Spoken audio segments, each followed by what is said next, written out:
Bonsoir, bonsoir, on va s'occuper de la multiplication des nombres négatifs et on va tenter de démontrer que moins par moins est égal à plus. Alors avant de me lancer dans cette aventure, je vais vous raconter une histoire. C'est une histoire dans laquelle je vais mettre dans un pré, je vais mettre des moutons. Donc voilà un premier mouton, un deuxième mouton. Bon, ils sont peut-être pas très beaux, mais ils suffisent amplement pour ce que j'ai à faire. Et puis un quatrième mouton. Et puis bien sûr, à chaque fois qu'il y a un mouton, il y a des loups. Il y a un loup et il vient manger un mouton. Alors ce mouton, il vient de dégager. Comment est-ce que je peux résumer la situation? En fait, ce que je vais pouvoir dire, c'est qu'au départ, j'avais 4 moutons, ici, moins un mouton, là, et ça me donne quoi? Ça me donne qu'il ne me reste plus que 3 moutons. Voilà, j'ai qu'à regarder dans le champ, je vois bien que j'en compte 1, 2 et 3. Et ça, j'aurais pu mettre mouton plus mouton plus mouton. En mathématiques, on le résume tout simplement en disant j'ai 3 moutons. Parce que mouton plus mouton plus mouton, ça devient un petit peu pénible. Maintenant, je vais raconter une autre histoire. Donc je prends mon vaisseau spatial, j'arrive sur la planète moins, et sur la planète moins, il y a plein de nombres négatifs. Et entre autres, il y a des moins 1. Alors un moins 1, ça a quelle tête? Tout le monde sait à quoi ça ressemble un moins 1. Hein. Moins 1, c'est comme ça. C'est un gros ventre, ça a 2 jambes et puis une petite tête. Puis il y en a un autre moins 1 qui est à côté, ça c'est son frère. Hop. Il y a son cousin qui lui est un petit peu allongé. Voilà. Et puis il y a le dernier qui est un petit peu bouboule. Hop, et lui, il est assez court sur pattes. Et sur la planète des moins, ce qui se passe, c'est qu'il y a de temps en temps les Vénusiennes qui aiment beaucoup les moins, elles leur trouvent un charme fou, elles viennent et puis hop, elles en enlèvent un. Comment est-ce que je peux résumer la situation? En fait, au départ, j'avais 4 moins 1. Ensuite, j'en ai perdu un, donc j'ai perdu 1 moins 1. Et il me reste quoi? Il me reste 3 moins 1. C'est exactement la même situation. Autrement dit, ce qui s'est passé, c'est qu'on était passé de moins 4, parce que moins 1, moins 1, moins 1 et moins 1, ça fait bien moins 4. On est arrivé à moins 3, et donc le fait d'enlever un moins 1, de faire moins 1, ça nous permet de simplifier la situation, comme si on avait fait un, non pas un plus 3, mais un plus 1, ici. Alors ça, c'est une méthode, enfin c'est pas une méthode, c'est juste une façon de se remémorer les choses, hein. C'est de dire que quand on manipule moins 1, ça revient simplement à manipuler des moutons. Bon, si on veut être un petit peu plus sérieux, il faut juste imaginer qu'on met bien des parenthèses autour à chaque fois pour éviter les problèmes de signes. Ce que je vais essayer de faire maintenant, je vais essayer d'avoir une approche un petit peu plus sérieuse. Bon, on cherche le résultat d'une opération qui serait entre deux nombres négatifs que je vais appeler x et y, moins x multiplié par moins y. Et ça, je me demande exactement ce que ça vaut.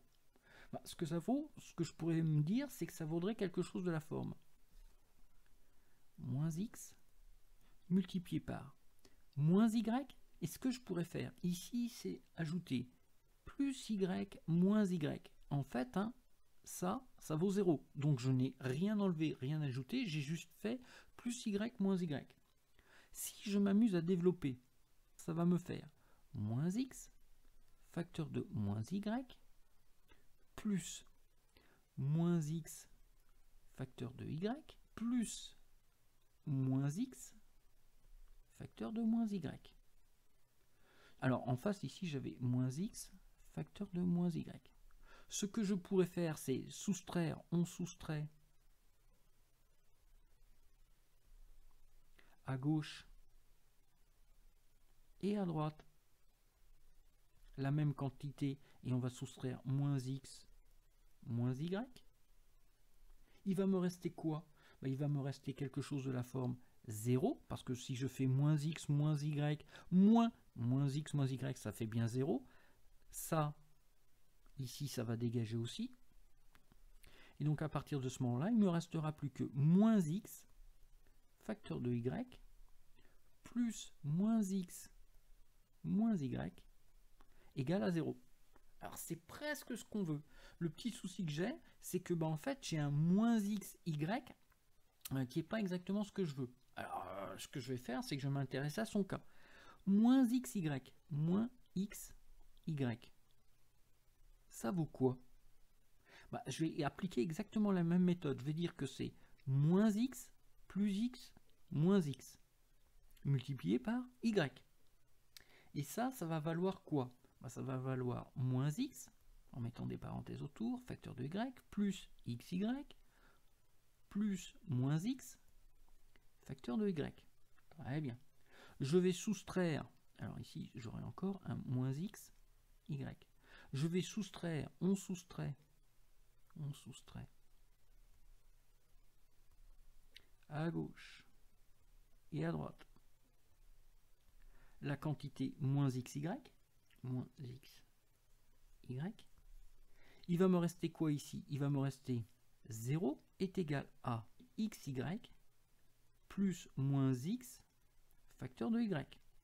Donc, x, y et moins x, y sont des nombres opposés, puisque leur somme vaut 0.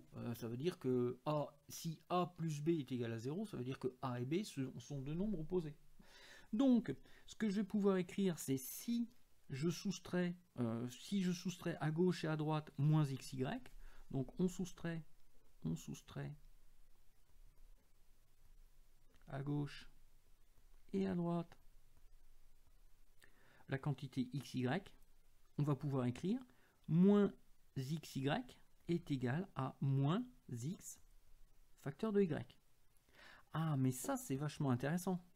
Parce que si je reprends l'expression que j'avais tout à l'heure, c'est-à-dire cette expression-là, si je la ramène ici, je vais pouvoir écrire. On avait 0 est égal à moins x facteur de y, plus moins x moins y. Et ça, compte tenu de ce que je viens de dire ici, ça veut dire que 0 est égal encore à quoi? À moins xy plus moins x moins y. Autrement dit, si je rajoute à gauche à droite, on ajoute à gauche et à droite la quantité xy, alors on va avoir xy qui est égal à moins x facteur de moins y, ce qui est exactement ce que je cherchais à démontrer. Alors c'est un peu lourdingue, j'ai pris le temps de le démontrer. Entre nous, je préfère largement mes histoires de moutons et de moins 1 parce que c'est beaucoup plus marrant, et puis voilà. Pour le reste, ça montre un petit peu de rigueur. On présuppose quasiment rien du tout et on se rend compte quand même que démontrer cette histoire de xy égale moins x moins y, c'est pas si évident que ça. Bon bah écoutez, j'en ai fini avec tout ça ce soir. Je vous souhaite une excellente fin de journée, une très très bonne année 2018. Pour le reste, bah écoutez, soyez sages, travaillez bien, refaites la démonstration si vous le souhaitez. Et puis à la prochaine fois. Allez, salut, ciao.